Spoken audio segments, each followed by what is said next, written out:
జీవితంలో నిశ్చింతగా ఉండడానికి ఏవి ముఖ్యమో చెబుతూ ఒక చమత్కారంతో ముగించాడు. ఉదారస్య తృణం విత్తం శూరస్య మరణం తృణం విరక్తస్య తృణం భార్య నిస్పృహస్య తృణం జగతు. బాగా ఒక్కోసారి ఆందోళనలు కమ్మేసినప్పుడు, రకరకాల సంకల్ప వికల్పాలతో మనస్సు కలగుండు పడిపోతున్నప్పుడు ఇటువంటి శ్లోకాలు చాలా ధైర్యాన్ని కలిగిస్తాయి. అసలు దేంట్లో, ఈ ప్రపంచంలో దేని గురించి మనం భయపడాలి? ఏది మనం పట్టుకొచ్చామని, ఏది మనం తీసుకెడతామని? అంతా ఊరికే ఈ కిటికీలోంచి గాలి వస్తుంటే, ఈ కిటికీలోంచి వెళ్ళిపోతుంటే మధ్యలో ఉన్న మనం కాసేపు దాన్ని ఆస్వాదిస్తున్నాం, అంతే జీవితం. ఒక కవి అన్నది అదే కదా, కన్ను తెరిస్తే జననం, కన్ను మూస్తే మరణం, రెప్పపాటే కదా జీవితం అన్నాడు. ఎంత బాగా చెప్పాడు. మూయడానికి తెరవడానికి మధ్యలో ఉండేది ఒక రెప్పపాటు. ఎందుకంత కంగారు? ఇది శాశ్వతం అనుకుంటున్నామో శాశ్వతం అనుకోవడం లేదో మనకే తెలియదండి. శాశ్వతం అనుకుంటున్నామా అంటే కాదని మనమే మాట్లాడుతూ ఉంటాం. ఎంతమంది వెళ్ళిపోయారండి, మనం కూడా పట్టుకుపోతామా? కూడా పట్టుకుపోము అని తెలిసినప్పుడు ఏం చేయాలండి? ఇక్కడైనా అనుభవించాలి కదా. ఇక్కడ కూడా అనుభవించాలి. చాలామంది మీరు గమనించండి, ఇక్కడ పిసినకొడుతనమే, దాచిపెట్టడం, మూట కట్టడం. ఇదంతా ఎవడు అనుభవిస్తాడో తెలియదు. ఈ దాచినంతకాలం, మూటలు కట్టినంతకాలం ఇది ప్రతిబంధకం. అసలు సక్రమంగా సంపాదించి మూట కట్టేదే ప్రతిబంధకం అయితే, అక్రమంగా సంపాదించడం, ఎక్కడెక్కడో ఆస్తులు కొనడం, బినామీ ఆస్తులు అంటారు. అసలు నా బతుకు అది నాకు అర్థం కానిమాట. బినామీ ఏమిటి? ఎందుకు ఎవడి పేరు మీద ఆస్తు కొనడం వీడికేం ఆనందం అంటే వాడికి తెలియదు. వాడి చేతిలో ముద్ర రాయించాడు, తర్వాత ఎప్పుడో మళ్ళీ రాయించుకోవచ్చు. వాడు రాయకపోతే అంత తెలివితేటలు వాళ్ళకు ఉండవు. ఎవరికైనా ఉంటాయి వాళ్ళ తెలివితేటలు. ఎదురు తిరిగితే ఏముంది అంటే జీవితం క్షణికం అంటే క్షణికమనే అంటారు, శాశ్వతం కాదని చెబుతూనే ఉంటారు, మళ్ళీ కూడబెట్టుకుంటూ ఉంటారు. ఇందులో పోనీ ఏదో 4 రూపాయలు సంపాదించుకోవడం, కూడబెట్టుకోవడం, భవిష్యత్తు ఇవాళ వైద్యం వచ్చిందంటే మొత్తం ఆస్తులు తరిగిపోతాయి. వైద్యం కోసం, దానికోసం అట్టు పెట్టుకోవడం ఇవేమీ తప్పు కాదు. ఆశ్చర్యం ఏమిటంటే అక్రమంగా సంపాదించడం అంత అవసరమేముంది? అసలు ఎవడేమైతే మనకి, మన లాభాలు మనకి ముఖ్యం. అసలు వ్యాపార సంస్థల వాళ్ళు ఎప్పుడు ఏదో వాళ్ళ అసోసియేషన్ మీటింగ్స్ అంటే పెద్ద జనరల్ బాడీ మీటింగ్ లాంటివి ఏమైనా జరిగితే కాన్ఫరెన్స్లు అంటారు, పెద్ద పెద్ద ఏసీ హాల్స్ పెట్టుకుంటారు. లాభాల గురించిన ఆలోచనలే తప్ప మనం మందులు తయారు చేస్తున్నాం, ప్రజల ఆరోగ్యం కోసం ఇంకా ఏ జాగ్రత్తలు తీసుకోవాలి అని ఎవరైనా ఆలోచిస్తారు. కంపెనీ కిందసారి ఒక 1200 కోట్లు లాభం వచ్చిందండి. ఈసారి 2000 కోట్లు అవ్వాలంటే ఏం చేయాలి? ఇంకాస్త మోసం చేయాలి. అంతేగాని మన లాభం తగ్గినా పర్వాలేదండి, మందు గురించి జనంలో మంచి ప్రచారం ఉండాలి. ఇంకా ఇంత మందు మనం కనిపెట్టినా కూడా ఈ వ్యాధి ఇంకా కొన్ని ప్రాంతాల్లో ఉందని చెబుతున్నారు. ఆ ప్రాంతాలకు మనం అవసరమైతే కొంచెం ధర తగ్గించి పంపాలండి, ఎందుకంటే వాళ్ళు గిరిజనులండి, పాపం కొనలేరు. ఈ స్థితిలో ఏ మందుల కంపెనీ నిర్మాత అయినా మాట్లాడుతున్నాడా? అలా మాట్లాడాలంటే జీవితాన్ని తృణప్రాయంగా భావించాలి, గడ్డి పరక. చాలా ప్రాచీన ఉదాహరణలు, ఆ నవీన ఉదాహరణలు ఏం చూసుకున్నాయి తెలుస్తుంది.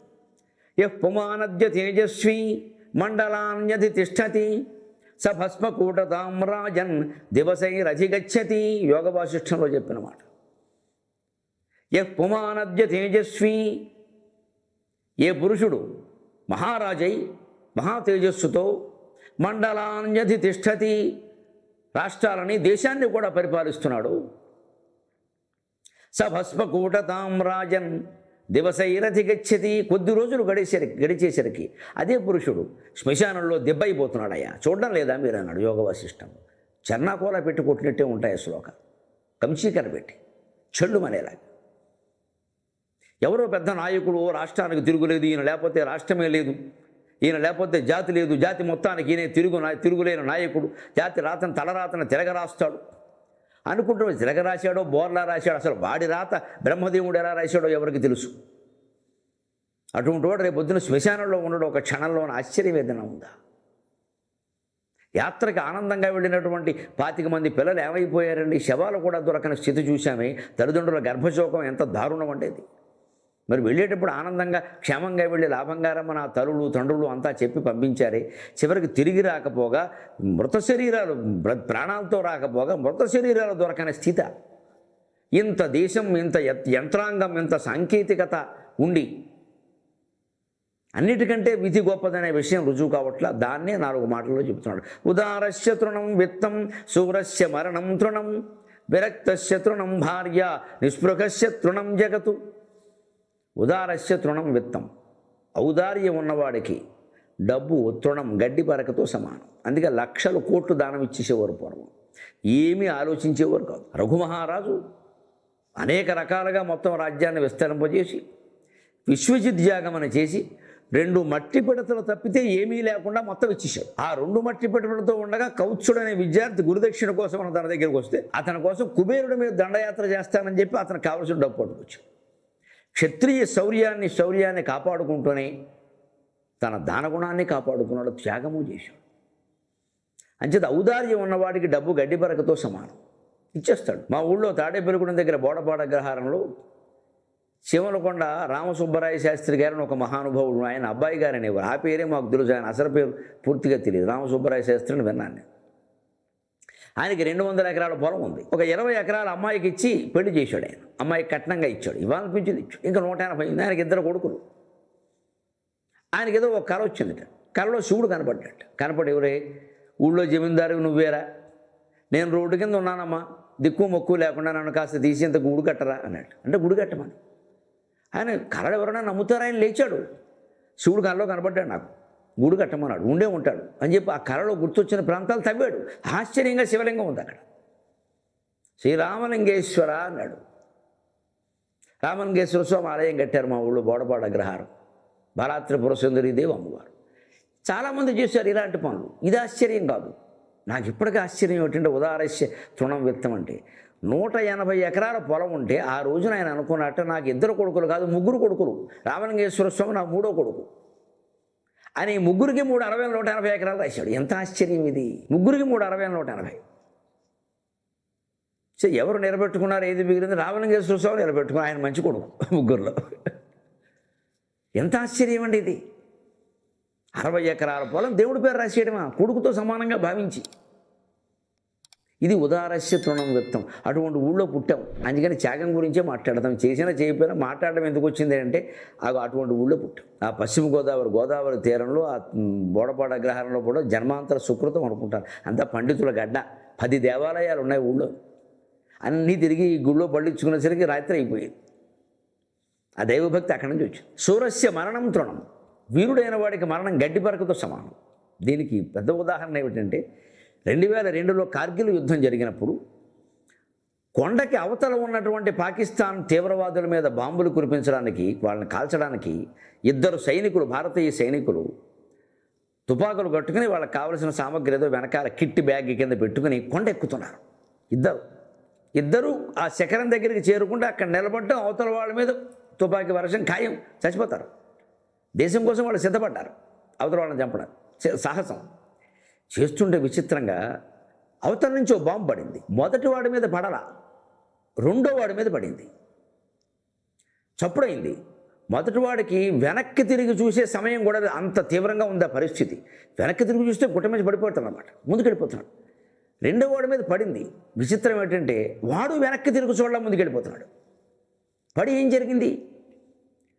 అంత చలిలో, గడ్డ కట్టుకుపోయే చలిలో, హిమాలయ పర్వత ప్రాంతాల్లో, సియాచిన్ కొండల్లో ఈ 2 గుట్టెక్కుతుంటే మధ్యలో 2వ వాడు అన్నట్టు ప్రశాంతంగా, అన్న టైం ఎంత అయింది అన్నట్ట. టైం ఎంత అయింది? అర్ధరాత్రి వేళ, అంత చలిలో. అతను టైం చెప్పాడు. చెప్తూ, అదేంట్రా నీ చేతికి వాచి ఉంటుందిగా అన్నాడు. లేదులే అన్నాడు. వాస్తవం ఏం జరిగిందంటే, అతను ఎడమ చేతికి వాచి ఉంది, ఎడమ చేయి మీద బాంబు పడింది, ఆ చెయ్యి కోసుకుపోయింది. కోసుకుపోతున్న చేతిని బ్యాగ్లో పెట్టేసి ముందుకు వెళ్ళిపోతున్నాడు అతను. నమస్కారం. ఆ కుర్రాడికి కాదు, ఆ తల్లికి, ఆ తండ్రికి, 7 తరాల వాళ్ళకి నేను శిరస్సు వంచి నమస్కారం చేస్తున్నా. మా దిక్కుమాలని పిల్లల్లాగా ఇంజనీరింగ్లో, మెడిసిన్లో చేర్చకుండా మీ పిల్లల్ని సైన్యంలో చేర్చారు, మీకు శిరస్సు వంచి పాదాభివందనం చేస్తున్నా. మేమంతా దిక్కుమాలని వాళ్ళమే, మా పిల్లలు అంతే, అనుమానం వెళ్ళ. మేమందరం స్వార్థపరులు. మాకు డాక్టర్లు కావాలి, ఇంజనీర్లు కావాలి, డబ్బులు సంపాదించాలి. మా వాళ్ళు అమెరికాలో ఉండాలి, ఆస్ట్రేలియాలో ఉండాలి, సియాచిన్ కొండల్లో ఉంటే మేము ఎలా ఒప్పుకుంటాం?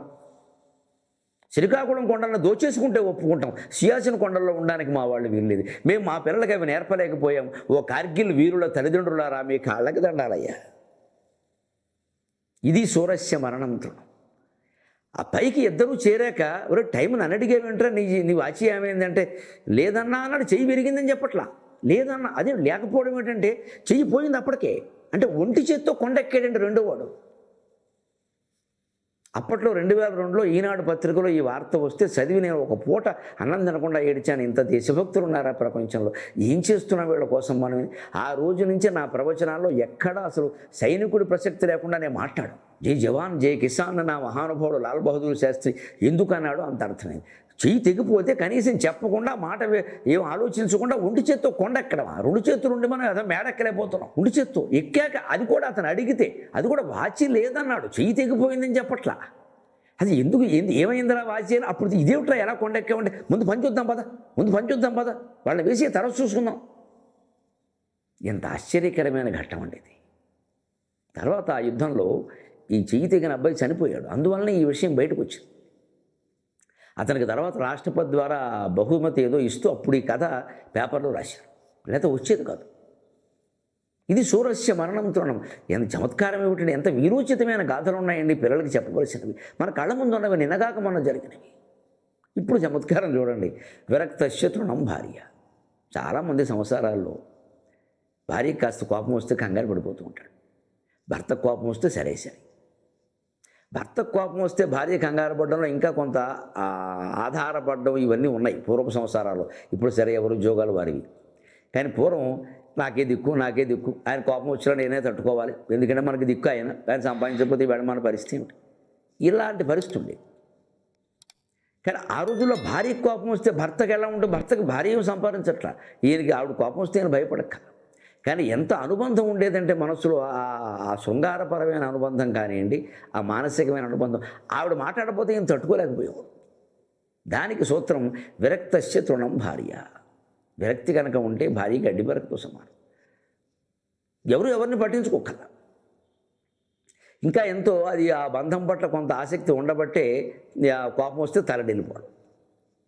ఇక చిట్ట చివరికి చూడండి, గంభీరమైన విషయాలు చెబుతూ సరదాయన విషయం చెబుతూ అన్నిటికీ సరిపడి ఒకే పరిష్కారం చెబుతున్నాడు. నిస్పృహస్య తృణం జగత్. ప్రపంచంలో మనం ప్రపంచాన్ని మొత్తం గడ్డి పరకలా చూడగలగాలి, ఏ విషయాన్ని పెద్దగా పట్టించుకోకుండా, దేనికి భయపడకుండా. అంటే నిస్పృహస్య, కోరిక లేకుండా ఉండాలి. అంటే ఏమీ అనుభవించొద్దు, ఏమీ సంపాదించొద్దు అని కాదు. సంపాదించాలని మనం కోరం, సంపాదించే అవకాశం వస్తే వదులుకోం. మనంతటా మనం వెంటబడి వెంపర్లాడడం వేరు సంపాదన కోసం, వచ్చిన అవకాశాన్ని వినియోగించడం వేరు. దయచేసి గుర్తించండి. వచ్చనా మేలు, రానిచో బాధ లేదు. ఇది జీవితంలో గొప్ప తత్వం. వచ్చనా మేలు, రానిచో బాధ లేదు. తేటగీతి పాదంలో పెట్టాను. వస్తే మంచిది, రాకపోతే వదిలే, దాని గురించి ఆలోచించాం మనం.